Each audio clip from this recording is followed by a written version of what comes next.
I think one of the myths that we're fighting against too, or we're trying to push back on, is this idea, this notion that Americans don't want to see foreign news. And I don't believe that. I really believe that Americans do want to see, read, listen to, learn about foreign events, if it's packaged in the right way, if it's done in the right way. I mean, I think Vice News is done really, really well, and I think they're living proof of the fact that Americans do. I mean, I watch Vice News all the time. A lot of my students watch Vice News.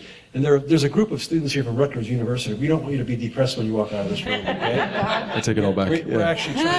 We're actually trying to encourage you to be, learn as many skills as you can. Jason does everything, for example, and Suleimeh does a lot of stuff, different stuff. Photography, video work, producing, writing, learn all of those skills because you're going to need them. They're in demand, and you're going to need every skill that you can put to the task to survive financially. But I do think it's a myth that Americans don't want to watch foreign news, and again, Vice is proof of that.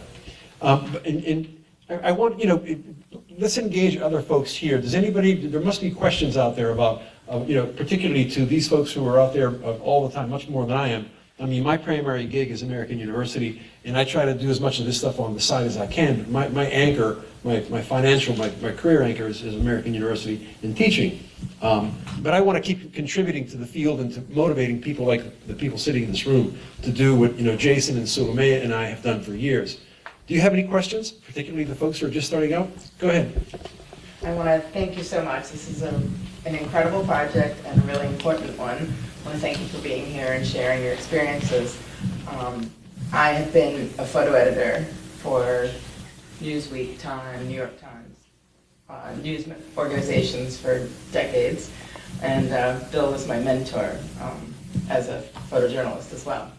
So I was curious, as I've seen the industry change a lot since 1985, and I caught the end of that time that you're talking about when journalism had budgets and sent people to war and paid insurance and double, and I was at Newsweek for 12 years when there was money, and I've seen it go away.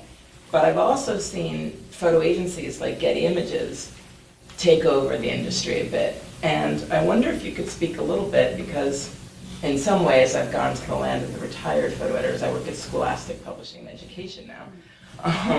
But I wonder if you could speak a little bit to whether you see any support from agencies like Getty, AP, Reuters, AFP. There's still really very much out there. As a photo editor, I see incredible photography being done, and they are doing work that's not necessarily on assignment, but they're shooting stock Redux pictures. So I wonder if you feel any support from the agency side, and in some ways has that compensated somewhat from the lack of New York Times, Newsweek Times saying, here's some money, go do a story, we'll publish it. Are you feeling that there's any support? And can you speak a little bit to the change towards agencies? I mean, it's photo and video is my specialty, but I will say this, they have staff. Who does? I mean, these agencies have staff, so they don't take, right? I mean, I believe that they don't take as they're much. constantly looking for contributors, and I think that would be Jason's. I'll jump in, and I'm probably still not the best person to comment on this because of all the things I do, photos probably the least, but just from, barstool bitching from all the photographers I know. No, I mean, to be honest, I hear a lot of people walking away from agencies because they take a huge cut and, they're not generating the kind of work they used to. And they've got, these really draconian contracts. So basically you sign your life away and your child's, for the foreseeable future. right. And so, I haven't heard many good things. I think, where certain agencies might come into play is, they're doing sort of extracurriculars, putting together photo workshops, commercial deals, but I think we're talking about a handful of agencies that, can actually bring serious income in to subsidize the cost of photojournalism. So that's my sense, that it's pretty bleak. I know a lot of people have left agencies. Again, if there's anyone in this room that wants to jump in and field that one who is a card-carrying photographer, I mean, I'm a contributor to Getty, and they put out, advisories all the time. They need pictures of, whatever, middle-aged people doing happy things, It's not the kind of stuff, I'm serious, I mean, and it's very narrowly, focused on what clients are asking for, and it's timely.